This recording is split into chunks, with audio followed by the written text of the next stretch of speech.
My 7, 8, and 9, that's my next tier. That's Steve Nash, Isiah Thomas, and John Stockton. If you compare, that's why I have Chris Paul in his own tier here. Steve Nash won 2 MVPs. Isiah won 2 rings. But Chris Paul is on video and the numbers and anecdotes and everything you could look at. You just put it down on paper. It's like, no, Chris Paul's a better player. He's a better player. And wise men will disagree with that. That's cool. But let's get into why I think Nash is 7. Now, Steve Nash is a wizard passer. He's an amazing shooter, and if he played in this era, he would be a 3-point savage, almost as good as Curry. His off-a-dribble shot was incredible. Not at Curry's level, but really close.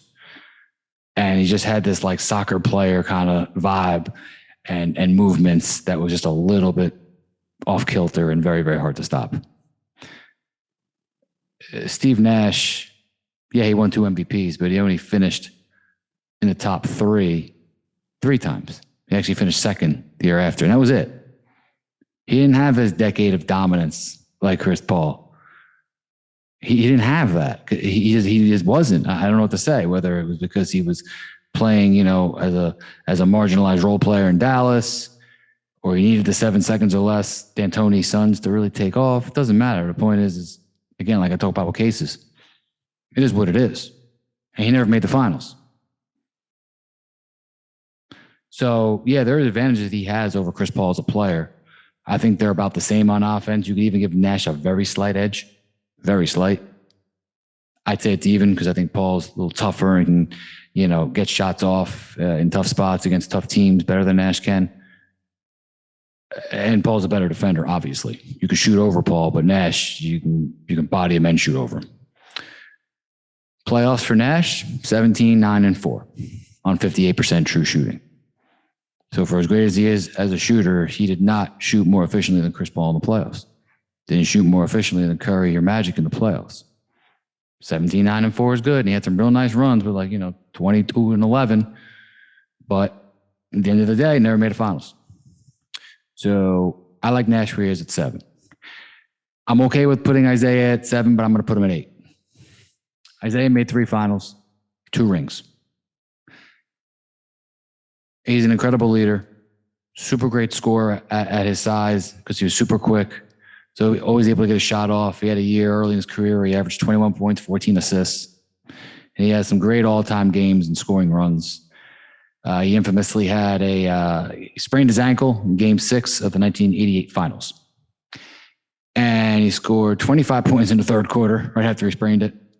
Like a supernatural performance. He had 44 for the game. There was a tough call at the end of that game. Fans rushed onto the court in Game 7 with the Pistons down 3. And the Lakers took the title. Pistons came back and won the next 2 championships. Now, I appreciate what Isiah Thomas brought to the game. I think he's extremely tough. I think he was just a great basketball player and the first pure point guard to take that position to the next level. At the same time, he finished 5th in the MVP voting one year. And that was it. 1 5th-place finish.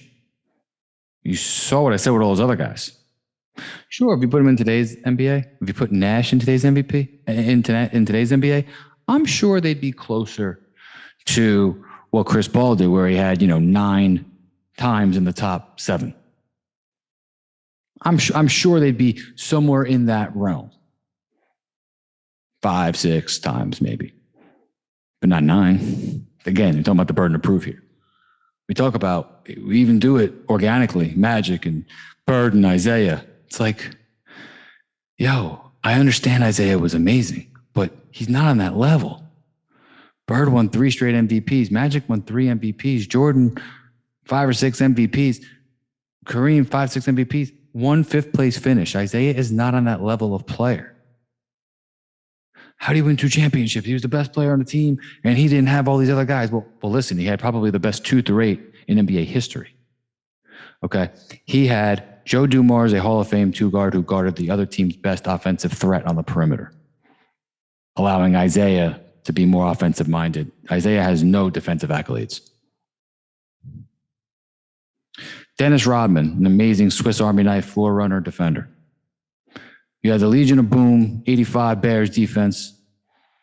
Rick Mahorn, Bill Laimbeer. Laimbeer was kind of like Draymond Green is to Steph Curry in terms of helping the leadership, helping the locker room. And you have Adrian Dantley, who eventually flipped into Mark Aguirre. You have Vinny Microwave Johnson. You have John Sally. You have a couple other guys, a couple of big-ass trees. Like, you just have a forceful team that set the tone. It would be like Chris Paul being on the Grindhouse Grizzlies with like Zebo and Tony Allen, Marc Gasol. You'd be a gritty, nasty team, and then Chris Paul could just be Chris Paul. Like, that's what it would have been like. Not Chris Paul on a soft Clippers team led by a overrated head coach going against the Grizzlies. It never flowed for Chris Paul. Chris Paul has the overwhelming evidence of being greater than Isiah Thomas. And I know a lot of old school guys disagree with that. I'm friends with a lot of them, and that's cool. I understand their point. Hey, one guy won, one guy didn't. But when one guy shoots exponentially better, even with the three-point range, okay? Isiah, hey, listen, he did average in the playoffs 29-5. Paul averages 28-5. Isaiah's true shooting, 52%. Paul's 59%. Okay. Even with the error adjustment, 59 versus 52. Okay, let's move Isiah up to 55 maybe. We'll give him a little curve. Okay. That's still 118 points, 59 times 2, 218 versus 110. Even with the curve. Paul's a better shooter. Scoring is probably even. They're both great passers. Paul's a better defender.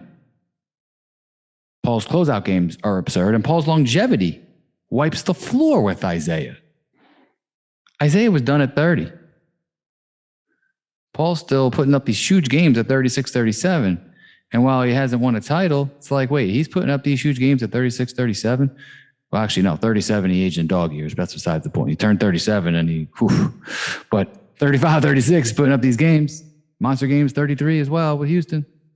It's like, wait, what would he have done at 27, 28 if he had that kind of team? Well, this latter part of his career, while extending his ringless streak, is also showing, oh, wow, this is what he would have done with a great team or with a great sidekick.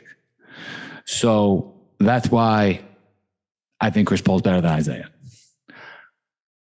I put Nash over Isiah because Nash is just a better offensive player. If you put Isiah today, yeah, I can't prove that he'd be a better three-point shooter. I'm sure he would be. But Nash today and Isiah today, man, I'll tell you, I really think Nash would be a better offensive player. And defense would be about a wash. Maybe a little edge to Isiah. I think they're both clutch. I know Isiah got it done in big games, but I'm going with Nash. Number 9, John Stockton. We talk about different realms of how to judge guys. If you want to talk about building a team and knowing a guy won't get hurt, or hey, I got not just going to stay on the court all day at the gym, but I'm going to do it for each week of the year, 52 weeks. Hell, I might put John Stockton 4 or 5 on this list because John Stockton was the most durable player I've ever seen. Now he's got records that'll never be broken. He's got, almost 16,000 assists, well over 3,000 steals. Chris Paul probably ends up number 2 or will end up number 3 in both of them, but I don't know if anyone's ever going to catch him. Unless LeBron plays till he's 50, which you never know, but he's finally slowing down. Father Time is undefeated. So Stockton has this incredible longevity. Now he had Karl Malone, which is very fortunate, but he also helped make Karl Malone. He was an incredible shooter. He was a very crafty defender, great hands on defense, very similar to Chris Paul in terms of the steals and the organic steals. I think he's right there with him too. Again, just a pure point guard. I think Chris Paul is basically John Stockton on steroids, but those steroids made him injured a little bit. Not that Chris Paul took steroids. It's an example. It's an expression. So he had those same skills, stop starts, the changing speeds. He would make, crack back blocks and just gnaw at you, elbow you. Like he was dirty before it was a big thing. That being said, he couldn't break through with Karl Malone and that team until the late 90s, once the West had kind of died down a little bit. He had still some great teams, but it wasn't like it was in its heyday.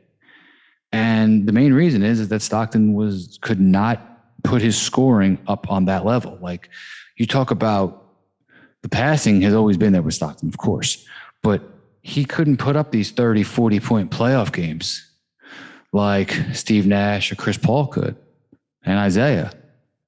He just didn't have that capability. And if he did, he didn't show it.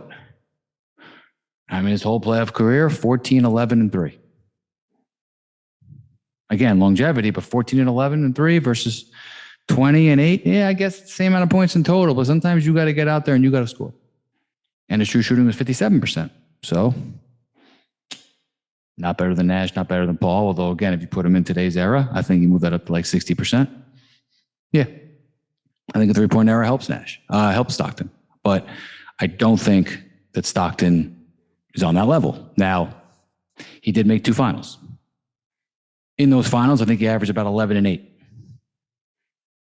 Something around there. So, again, you want to talk about, some people think, oh, yeah, he's better than guys of this era. It's like, well, because Paul's kind of in his own tier here as the pure point guard who just never made it to the mountaintop because of injuries and circumstance. Well, we put Stockton up against him. Like Chris Paul and Malone to me they definitely made a few finals. To me, like based on what I saw, but you look at Stockton and compare that, and we're like, well, he put up, let's just say 11 and 8 in the finals. That's kind of what Chris Paul did in his last 5 games against Dallas. Paul's 37, Stockton's 35. Now, guys are even more athletic now. Paul's 2 years older, a year or 2 older. And yeah, it was the Bulls. Yeah, and the Bulls are amazing, but even still, to a man, Bill Lane's probably about the same as Paul faced right now in the second round. Like, so guys are more, they take care of their bodies better, but they don't have the kind of, the competition has gotten more fierce. So, I think Stockton obviously more durable than guys like Chris Paul, more durable than Isiah, much more longevity, even than Oscar. But at the end of the day, again, talk about MVPs. He had 1 top 7 finish. Finished 7th. 1. So Isiah and Stockton, that's the biggest thing. It's like, you could say whatever you want about era. You put Steph Curry, Chris Paul, Oscar, West in the 80s, and they're going to find ways to be an MVP type player at least a few years. Isiah and Stockton didn't. Yeah, the game's changed. Yeah, you tried to feed the big guy. Yeah, it wasn't a 3-point era. But again, burden of proof. Curry, 6 top 7 finishes. Oscar, 9. Paul, 9. West, 7. Isiah and Stockton, 1.